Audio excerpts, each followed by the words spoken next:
I think this is a very messy situation.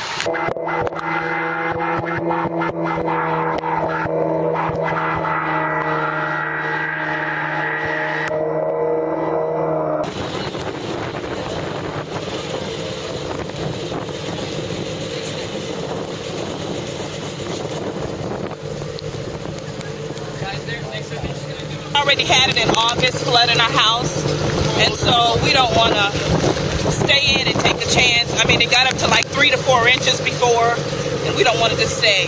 We just want to get out of there.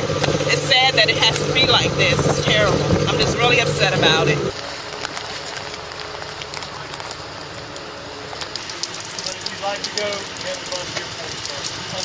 All right. Yeah, I think Norfolk State needs to buy the property, or the city needs to buy the property and sell us out, or something.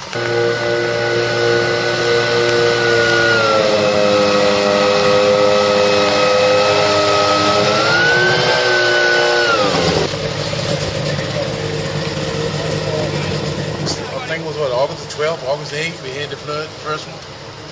And Do you know what you're gonna do?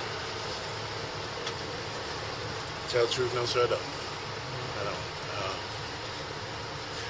Just had to see what happened. That's all. Yeah. Yeah.